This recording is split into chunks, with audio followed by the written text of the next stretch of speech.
Hai everyone, Assalamualaikum warahmatullahi wabarakatuh. Gimana kabar kalian? Setelah 2 tahun vakum dari YouTube, aku mutusin untuk balik lagi, tapi dengan cerita yang berbeda. Kalau kemarin aku cerita tentang masa lalu, mulai hari ini aku akan cerita untuk masa depan.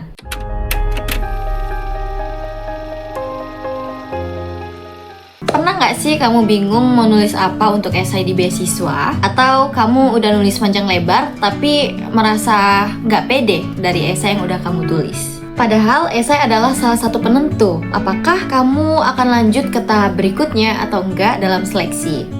Kamu nggak perlu khawatir karena di video ini aku akan bahas 7 tips nulis esai untuk beasiswa supaya esai yang kamu tulis itu lebih menarik, terstruktur, dan bahkan sesuai yang dicari oleh tim seleksi. So, simak terus video aku sampai akhir. Oke.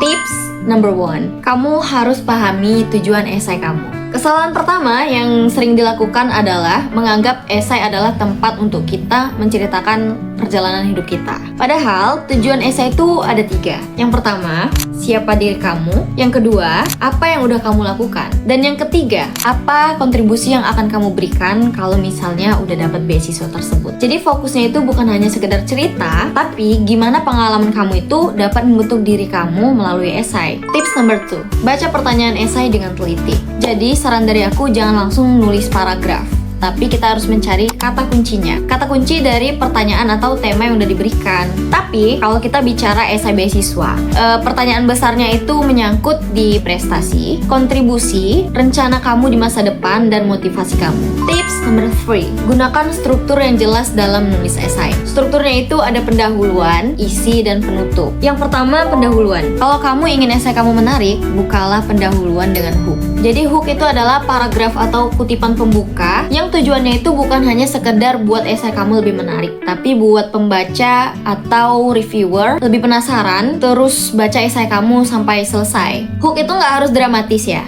tapi harus nyambung dengan isi esai yang akan kamu buat. Jadi aku udah rangkum beberapa jenis hook yang bisa kalian gunakan di esai kalian. Yang pertama ada hook storytelling atau cerita singkat. Kamu bisa menceritakan sedikit bagaimana kekaguman kamu oleh tokoh tersebut. Atau kamu juga bisa menceritakan sebuah tokoh yang mempunyai opini berbeda dengan pandangan kamu di satu hal spesifik. Dan dari jenis hook ini membuat pembaca atau reviewer itu ingin mengetahui kelanjutan cerita atau apa yang akan terjadi selanjutnya dari cerita yang udah kamu sampaikan. Jenis hook pembuka kedua yaitu fakta atau kondisi yang pernah kamu alami. Sebagai contohnya, di desa tempat saya tinggal masih banyak siswa atau anak-anak yang belum mengetahui bahwa peluang beasiswa itu bisa mengubah ekonomi keluarga kita. Jenis hook seperti ini langsung memberikan gambaran mengenai masalah yang menjadi latar belakang cerita di esai kamu. Jenis hook yang ketiga, momen yang mengubah hidup kamu. Kamu bisa menceritakan di waktu tertentu itu mengubah hidup kamu secara drastis. Pembuka seperti ini itu menunjukkan bahwa adanya perjalanan dan perkembangan di diri kamu sendiri. Jenis hook yang keempat, pertanyaan reflektif. Nah, pada hook jenis ini kamu bisa memberikan pertanyaan terkait isu yang lagi panas-panasnya dibahas atau lagi viral. Dan dari pertanyaan yang udah kamu buat tadi, itu akan membuat pembaca dan juga reviewer berpikir sebelum masuk ke inti cerita di esai kamu. Hindari pembukaan esai seperti, perkenalkan nama saya bla bla bla, saya lahir di bla bla bla. Sebenarnya pembukaan seperti itu nggak salah, tapi udah terlalu umum dan terkesan biasa aja. Alangkah baiknya, saran dari aku, pembuka seperti ini itu setelah hook yang udah kamu buat sebelumnya. Nah, setelah hook dibuat, selanjutnya adalah membuat perkenalan diri secara singkat. Pada perkenalan diri, kamu jelaskan latar belakang dan juga ketertarikan kamu atau masalah yang buat kamu itu mempunyai tujuan tertentu. Kita masuk ke struktur nomor 2, yaitu isi. Pada bagian ini, kamu bisa ceritakan pengalaman berorganisasi, prestasi, penelitian, pengabdian kepada masyarakat, atau pengalaman hidup yang menurut kamu bisa menginspirasi orang lain. Is the most important. Tips dari aku, jangan hanya menceritakan, tapi menggunakan prinsip, cerita, bukti, dampak, kontribusi. Artinya setiap pengalaman yang udah kamu tulis di bagian isi harus menjawab 4 pertanyaan yang udah aku sebutin tadi. Jadi jangan hanya cerita, tapi tunjukin dampak nyatanya. Hal penting kedua di bagian isi adalah kamu bisa menggunakan angka untuk buat esai kamu itu lebih meyakinkan. Artinya, semakin konkret tulisan kamu, maka esai kamu akan lebih mudah dipercaya oleh reviewer. Struktur yang ketiga, penutup. kamu bisa memberikan 1 atau 2 paragraf untuk bagian penutup dan hubungkan dengan alasan kamu memilih beasiswa, rencana studi kamu ke depannya, dan kontribusi kamu setelah lulus. Bagian penting dari penutup adalah harus bisa membuat pembaca dan juga reviewer itu yakin kalau kamu adalah orang yang tepat yang bisa diberikan beasiswa. Kalau di awal tadi udah ada hook pembuka, supaya esai kamu lebih menarik, kamu bisa tambahin hook penutup juga. Aku udah rangkum ada 4 jenis hook penutup yang menarik menurut aku. Yang pertama, callback atau kembali ke hook awal. Kalau di hook awal tadi udah pakai pertanyaan, di akhir kamu bisa memberikan jawaban dari pertanyaan awal yang udah kamu buat. Hook penutup yang seperti ini itu buat esai kamu terasa utuh karena menjawab pertanyaan yang udah kamu berikan di awal. Yang kedua, harapan atau visi di masa depan. Contohnya, melalui beasiswa ini saya ingin mengubah pengalaman yang saya miliki menjadi kontribusi nyata bagi pendidikan dan perkembangan untuk Indonesia. Dengan kamu membuat hook penutup seperti ini, membuat pembaca atau reviewer itu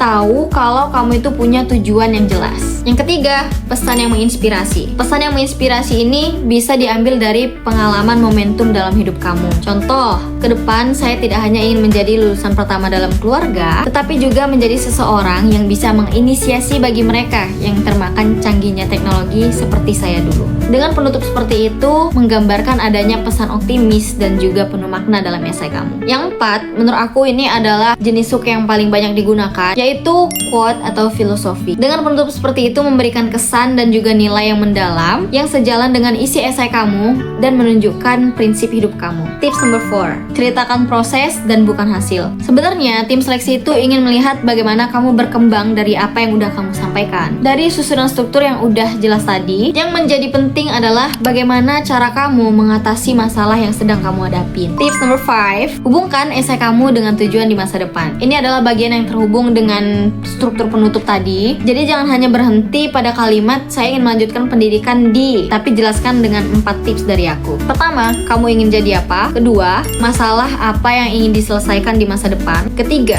mengapa bidang yang kamu ambil itu penting? Keempat, kontribusi apa yang akan kamu berikan jika sudah diberikan beasiswa? Karena semakin jelas roadmap kamu, esai kamu akan semakin kuat. Tips number 6, gunakan bahasa yang sederhana. Dalam menulis, kamu nggak perlu pakai kata-kata yang rumit. Yang penting itu jelas, runtut. Nah, runtut yang aku maksud ini adalah di setiap paragraf tersambung dengan baik. Analoginya tuh seperti kita nonton film. Kalau misalnya di bagian tengah atau akhir nggak sesuai dengan alur di awal film, kita sebagai penonton akan nyimpen banyak pertanyaan, nggak puas dengan ending filmnya, dan bahkan males untuk lanjut nonton. Yang ketiga, mudah dipahami. Tips number 7, menurut aku ini adalah yang paling penting dari semua proses kamu dalam menulis esai. Kamu harus siap revisi berkali-kali. It's the most important. Kamu jangan langsung kirim esai pertama yang kamu tulis. Ingat, penulisan esai kamu juga menjadi proses untuk cerita masa depanmu. Kamu bisa lakukan beberapa tahap revisi. Yang pertama, cek alur cerita. Yang kedua, cek apakah pertanyaan dari tema yang diberikan sudah terjawab di esai kamu. Yang ketiga, perbaiki tata dan gaya bahasa. Yang keempat, wajib menghilangkan kalimat berulang atau menceritakan hal yang sama berulang-ulang. Dan yang kelima, minta beberapa orang kepercayaanmu untuk membaca esaimu. Karena dari masukan mereka, kamu tahu bagian mana yang masih kurang dan harus diperbaiki. So, teman-teman, itu tadi 7 tips menulis esai dari aku. Ingat lagi, nggak ada esai yang sempurna, tapi esai yang baik adalah esai yang jujur, yang terstruktur, relevan dengan pertanyaan, dan mampu menunjukkan kontribusi yang akan kamu berikan. Ini adalah rangkuman yang aku buat dari pengalaman aku tahun lalu dalam menulis esai. Kalau masih ada yang membuat kamu bingung, kamu bisa tulis di kolom komentar, dan insya Allah aku akan cepat balasnya. So everyone, semoga cerita hari ini bisa menjadi bekal perjalanan untuk aku dan kamu. Sampai jumpa di cerita untuk masa depan berikutnya. Bye!